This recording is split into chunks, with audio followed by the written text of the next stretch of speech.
Kromě mě a organizátorů, tedy bych rád ještě zmínil, a možná je to nošení, pověstné nošení soudu Athén, něco málo o státním podniku Diamo, který asi zcela jistě mnozí znáte. Nicméně za zmínku stojí, že tato společnost příští rok oslaví 80 let své existence. Mnozí z vás zcela jistě víte, že jeho kořeny sahají k těm slavným místům, jako jsou Jáchymov, Příbram, a ta byla spojená s těžbou uranových rud, s jejich průzkumem, výzkumem, těžbou. V současnosti státní podnik Diamo je firmou inženýrskou, která se zabývá právě zahlazováním následků těžby, úpravy a zpracování rud v České republice. A v současnosti už bych řekl, že z té historie přesně polovinu má za sebou těžby a přesně polovinu té druhé části sanační, rekultivační, zahlazovací. No, možná i to je důvod, proč, a to trošičku malinko odbočím, ale je to aktuální informace, proč mu vláda dala důvěru i v tom, že k 1. listopadu převzal sanaci havárie, o které jste možná slyšeli v Hustopečích nad Bečvou, což je významná ekologická havárie, způsobila naštěstí žádné ztráty na životech, nicméně zátěž na životním prostředí značnou a její vypořádání bude na řadu let. Tolik asi k informaci, kdo vás bude provázet dnešním odpolednem, ale nejenom dnešním, jak je z programu znát, konference, sympózium bude dvoudenní. Je trošku netradiční v tom, že je uspořádané malinko jinak, a to je, že začíná odpoledne, je otevřené všem, je otevřené bez vstupného a jeho tématem nebudou akademické diskuze, nebudou přednášky vědeckého charakteru, které jsou mnohdy vzdálené životu, ale bude to zaměřeno, nebo tak to organizátoři připravili, zaměřeno na to, abychom se zamysleli nad tím, co člověk potřebuje. Člověk kromě života, když přijde na tento svět, tak potřebuje suroviny. Bez nich se neobešel se bez nich v minulosti a já si troufnu tvrdit, že se v nich neobejde ani v budoucnosti. A otázka zní, jak je získat, aby krom toho, co potřebuje k životu v podobě surovin, ale také v podobě čistého vzduchu, čisté vody, perfektního prostředí, ve kterém se dá žít, tak jak skloubit, a zdali je to vůbec možné, tyto dvě zdánlivě protichůdné oblasti, to znamená získávání suroviny a žití ve zdraví, žití s ohledem na životní prostředí a zachování naší planety.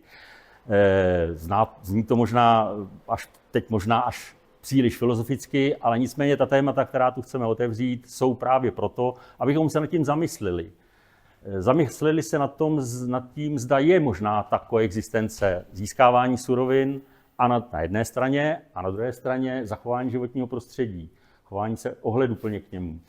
Možná i koexistence v toho, že vždy je něco za něco. To znamená, získám suroviny, musím za to něco zaplatit, něco odevzdat, ale jiného zase získám. Tak to budou témata, o kterých se chceme bavit. Jsou to témata rozdělená do 2 dnů. Pokud budete mít chuť a zájem a čas a vydržíte ze pozorností, zítra budeme začínat taktéž od 14 hodin.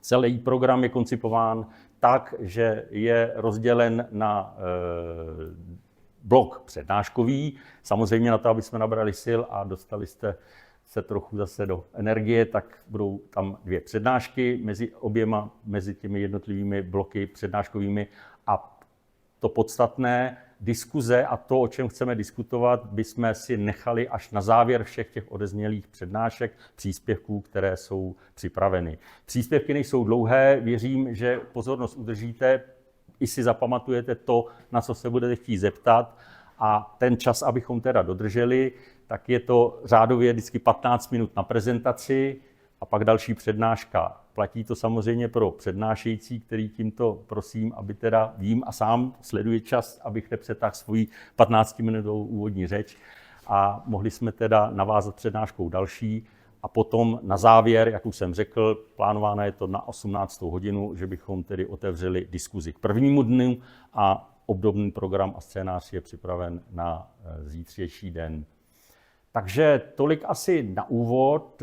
Samozřejmě vaši pozornost případně o přestávce bych chtěl také napřít k fotografiím, které zde máte jsou to dvě na každé linii možná protichůdné obrázky toho, jak se získávají suroviny ve světě. Tou jednou, a názor si uděláte sami, co je pozitivnější, co méně. Nicméně jsou to fotografie známého fotografa, který fotí pro National Geographic, a fotografie ze severoskandinávského, z švédského dolu. Tak, tolik, pokud jsem něco zapomněl, tak teď prosím o připomenutí, mám ještě 5 minut na to, abych tedy uvedl první přednášku. Tak, první přednáška, jak si můžete přečíst, je tedy na téma úvaha o stavu informovanosti v tématu nerostných surovin a jejich využívání. Přednášku si pro nás připravil pan ředitel inženýr Václav Zemek, který je v současnosti ředitelem odboru hornictví a surovinové politiky Ministerstva průmyslu České republiky. A druhou část této přednášky, nebo její spoluautorem, je kolega inženýr Karol Šmehil, který je vedoucím odboru úseku pro suroviny a rozvoj na státním podniku Diamo. Možná tedy ještě pár slov určitě si přednášející zaslouží uvést, abyste věděli, kdo k vám mluví a co má za sebou a z jaké profese pochází. Takže pan Václav Zemek je, jak jsem zmínil, ředitelem odboru hornictví na MPO, ale co je podstatné, je religionista, je autor prací o Podblanicku, mnohé z nás tuto publikaci asi znáte, znám ji sám, a monografií z historie hornictví. Působil jako vedoucí oddělení ochrany ovzduší na odboru životního prostředí Krajského úřadu a Středočeského kraje. Karol je vedoucím odboru hornictví, jak jsem zmínil, na státním podniku Diamo. Je komisařem nové stále expozice hornictví v Národním technickém muzeu.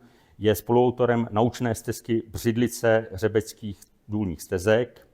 Ale co víc, Karel je také velice zanícený pro historii a ve spolupráci věnuje se samozřejmě tedy komunikaci s veřejností. Komunikuje s ekology, komunikuje se všemi stranami, které tedy se s hornictvím setkávají. Ale ve spolupráci s inženýrem Martinem Přibylem z Národního technického muzea, to možná víte, a Neli, tak proto si to zaslouží tu pozornost a zmínit to, vyhledali a dodali archiválie, originální výkresy dřevěného vodotěžního stroje z dolu Poštovní štola pro výstavbu repliky a prezentovali samostatnou vitrínu v Národním technickém muzeu v Praze o Zlatých horách a o Poštovní štole. Tak, tolik úvod a představení našich prezentujících. Pánové, máte slovo, pan řediteli, je to vaše. Já děkuji za představení. Já bych jenom doplnil, že tu přednášku mít tady kolega Šmehil, já pouze další úvodní slovo. A ještě bych doplnil teda, že kromě toho, že jsem se dřív zabýval ochranou ovzduší, tak i ochranou přírody a krajiny. Nicméně teď jsem teda krátce ředitelem odboru hornictví na Ministerstvu průmyslu a obchodu. Já bych v tom svém úvodu, jak teda děkuji za pozvání, bych se trošku zabrousil do historie. Vždycky české země vlastně, nebo základem nějakého ekonomického růstu byla těžba drahých kovů, především ve středověku. Potom tady byla nějaká etapa v 19. století, kdy se k těm drahým kovům přidaly ty ostatní užitkové nerosty, kde už byl ten hlavní cíl nebyla podpora panovníka, ale nějaký ekonomický efekt. Potom tady bylo období vlastně poválečné v 20. století, kde naopak byla taková překotná snaha o otvírku k nějakého ložiska a surovinovou soběstačnost, často i za cenu toho, že ta těžba nebyla zcela příznivá svému okolí. Potom v 90. letech po změně politické situace u nás došlo naopak k opačnému extrému, kde se všechno vlastně naopak zavíralo a bylo to motivováno i tím, že ta ekonomika u těch dolů příliš nevycházela. A naopak ty suroviny z těch okolních států nebo ten dovoz byl poměrně levný a tím pádem to pokrylo vlastně naše potřeby. Dnes bohužel ta mezinárodní situace není úplně růžová. Je tady patrná snaha nebo rozvíjí se takový tady souboj vlastně o kritické zdroje surovin celosvětově, přičemž tam dominují takový ty velcí hráči, jako třeba Čína, která má takovou tendenci v podstatě usurpovat ze všech států světa si ty surovinové zdroje. A samozřejmě na to nějakým způsobem musíme reagovat, ať už Evropská unie nebo i Česká republika. Taková asi první věc, která je si prostě říci, co vlastně u nás jako nějakým způsobem je a co je možná někdy třeba v budoucnu, v nějakém horizontu, v případě nějaké krizové situace využít. To je v podstatě případy tady Zlatých hor. Jo, samozřejmě víme všichni, to byla historická těžba zlata, potom měděných rud, potom ložisko odpočívalo a dneska jsme ve stádiu vlastně průzkumu, kdy si stát řekl, že prostě chce vědět, co tady v tom podzemí je a přesně to spočítat a říct si, jestli to je možné někdy využít nebo ne. Samozřejmě cesta od toho, kdy si řekneme, že tady nějaká surovina je, a v tomto případě to tady asi tak jako je, k té samotné těžbě je velice dlouhá. Jo? A samozřejmě na rozdíl od třeba těch 50. let 20. století je to více transparentní a samozřejmě se dbá na lokální zájmy, sociální zájmy a také zájmy ochrany životního prostředí. Řekl bych, že u nás ta legislativa, která je v této oblasti, je velice moderní a velice přísná, na rozdíl třeba od už zmíněné Číny. A tudíž, a konec konců o tom je i ta dnes zahájené sympózium o té transparentnosti. Nehrozí tu scénář, tady byl někdy v těch 50. letech, že by tady někdo dělal něco proti vůli lidí a nějakým násilným způsobem. Nicméně, jak jsem řekl, je dobré prostě vědět, co tady v tom podzemí jako je a nějakým způsobem s tím pracovat. Nevíme, co se může stát za několik let, jo, nikdy nemáme věšteckou kouli, jo, vidíme sami, že kritické suroviny nám chybí a pokud si chceme nějakým způsobem uchovat svoji životní úroveň, možná taky dojde k tomu, že ty kritické suroviny budeme potřebovat a i z vlastních zdrojů. Tak mluvím dlouho, abych se příliš nerozhovořil. ještě rezerva. Tak samozřejmě v této fázi vlastně tu dominantní roli hraje především Ministerstvo životního prostředí, které potom schvaluje ty samotné ve spolupráci s báňskými úřady, schvaluje potom to samotné třeba případné uvedení ložiska do těžby. Ale to je, jak jsem říkal, dlouhý proces, není to tak, že by se někdo v zákulisí něco domluvil. Další takový aspekt ještě, který jsem nezmínil, je ten, že tady ten průzkum má vlastně pod kontrolou stát. Není to tak, že by sem přišel nějaký cizí těžař, který má jediný cíl vydělat na tom ložisku nebo nějakým způsobem z toho profitovat i za cenu toho, že poškodí to okolí. Tady skutečně je to zcela v režii státu. Dnes ten průzkum provádí státní podnik Diamo, který dostal vlastně úkol od vlády České republiky, aby to provedlo, což tady i vlastně realizuje.